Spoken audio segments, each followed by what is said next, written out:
आगे हम ये समझने की कोशिश करेंगे कि किसको कितना नुकसान हुआ, 6 महीनों में किसने क्या खोया है, किसने क्या पाया है। जरा देखिए ये तस्वीरें जो इन 6 महीनों में लगातार सुर्खियां बनी रही। असल में कहा जाता है कि पॉलिटिशियंस के बीच में जंग लड़ी जाती है, उन्हीं के बीच में जीत भी बटती है लेकिन हार आती है दोनों ही तरफ की जनता के हिस्से। यहां तो कम से कम यही दिखाई देता है, जिस तरीके से लाशें बिछी हुई दिखाई दी, सामूहिक कब्रें दिखाई दी। यहां जरा देखिए बूचा में नरसंहार, पूरी दुनिया में ये सुर्खियां बनी। पलायन, और इसमें आप जानते हैं कहा दोनों ही तरफ से एक दूसरे पर आरोप लगाए गए। यूक्रेन के ऊपर ये आरोप लगाए गए कि आपने अपने लोगों को मारकर हमारे ऊपर आरोप लगा दिया, और उधर से कहा गया कि जिनके हाथ पीछे की तरफ बंधे हुए थे ऐसे लोगों को करीब से जाकर खोपड़ी पर गोली मार दी गई। इससे ज्यादा निर्दयता क्या हो सकती है। पलायन को बेबस बच्चा, पलायन 60 लाख लोग बताया जाता है जो पलायन कर गए, और इसमें क्या महिलाएं, क्या बच्चे, क्या बुजुर्ग, हर कोई बेबस दिखाई दिया। और यही सोचता रहा कि शायद वो जगह बदल देगा तो उसकी तकदीर बदल जाएगी, लेकिन बहुत सारे लोगों के साथ ऐसा नहीं हुआ। और देखिए ब्लैक सी में मोस्कवा, रशियन प्राइड, जब ये डूबा तो कहा गया कि यूक्रेन ने अब लगभग उस तरफ कदम बढ़ा दिए जहां फतेह उससे बहुत ज्यादा दूर नहीं है। पहले जो रेजिस्टेंस की बात कर रहा था वो फिर विक्ट्री की बात करने लगा यूक्रेन, लेकिन आज भी जंग खत्म नहीं हुई है। जरा इन तस्वीरों को देखिए, नागरिकों पर मिसाइलें दागी गईं।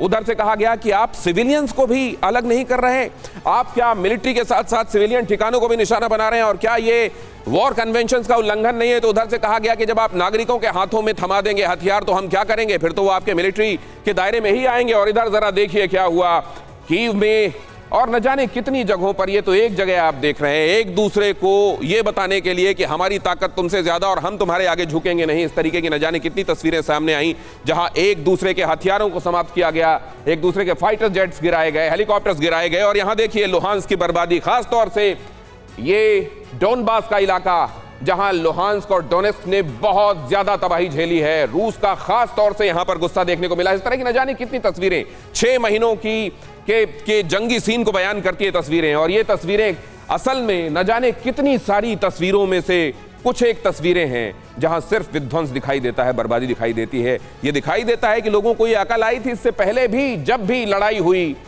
कि इसमें केवल इंसानियत हारती है, लेकिन फिर भी ये जंग चली और चलती जा रही है। पुतिन 24, पुतिन की अनप्रेडिक्टेबिलिटी।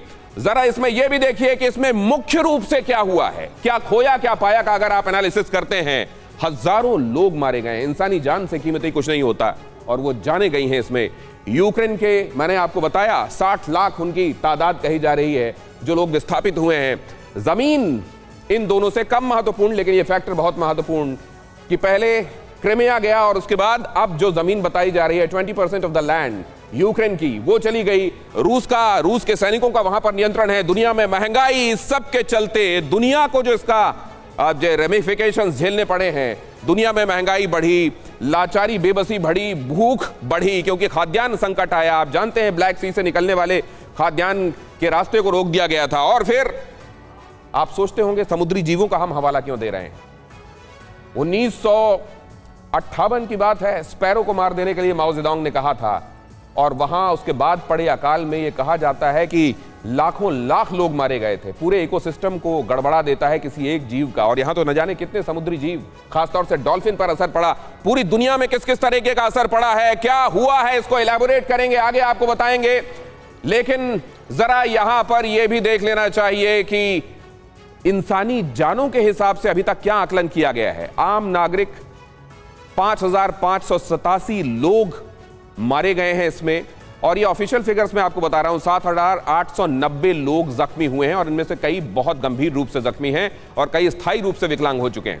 इसमें जरा ये भी देखिए कि 9000 यूक्रेनी सैनिक, यूक्रेनी कमांडर जनरल वैलेरी जाल्जनी का दावा है कि 9000 यूक्रेनी सैनिक मारे गए हैं। यूक्रेन के सैनिकों की जब बात हो रही है तो रूस के सैनिकों के संदर्भ में ये भी असल में पॉलिटिशियंस के ईगो के आहुति कहां कहां इन इंसानी जानों के तौर पर हो गई। जरा ये भी देखिए, 75,000 के आसपास ये अमेरिका कहता है कि रशियन सैनिक मारे गए हैं। यूक्रेन का दावा 45,700 का है। रूस कहता है कि 1,351 से ज्यादा हमको, हमारे लोगों की कैजुअलिटीज नहीं हुई हैं, हमारे सैनिकों की। लेकिन आप जानते हैं कि सच्चाई जाहिर है वो नहीं है जो रूस कह रहा है, बेशक वो सच्चाई ना हो जो अमेरिका या यूक्रेन कह रहे हैं। कुल मिलाकर ये इंसानी जानें हैं जो गई हैं। क्यों किया गया, क्या वजह ऐसी हो गई थी, और क्या वो लोग एक्सपोज हो रहे हैं, वो रियल एक्स प्लेयर एक्सपोज हो रहे हैं जिनकी वजह से ये जंग लड़ी गई।